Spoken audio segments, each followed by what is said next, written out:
নিজেরা সন্ত্রাসী কায়দা শিক্ষার্থীদের হামলা করে তার দায় উদ্দেশ্যপ্রণোদিতভাবে ছাত্র শিবিরের উপর চাপিয়ে দিচ্ছে, যার প্রবক্তা ছিল নিষিদ্ধ ছাত্র সংগঠন ছাত্রলীগ।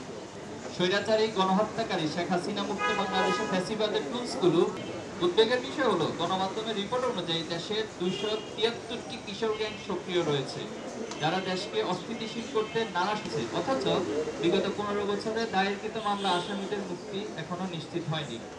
আমরা ঢাকা বিশ্ববিদ্যালয় শাখার প্রতিষ্ঠাকালীন সভাপতি এটিএম আজহারুল ইসলাম সহ সকল মাজলুমদের দ্রুত মুক্তির দাবি জানাচ্ছি। এখনো ঘটেনি।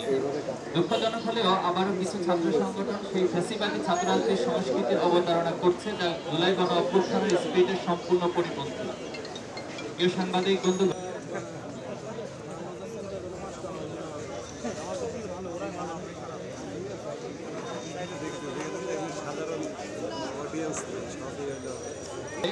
আমাদের বন্ধুপ্রতিম ছাত্র সংগঠন ছাত্রদল তাদের পথ অনুসরণ করতে দেখা যাচ্ছে। ক্যাম্পাসে সকল ছাত্র রাজনৈতিক ও সামাজিক সংগঠন সমূহের মধ্যে পারস্পরিক শ্রদ্ধাবোধ, সহযোগিতা ও সহাবস্থান নিশ্চিত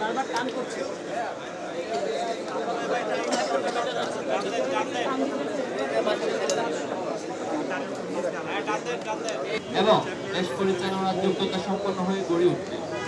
বাংলাদেশ ইসলামী ছাত্র শিবির সেই লক্ষ্যে কাজ করে যাচ্ছে, যা দেশবাসীর কাছে দৃশ্যমান।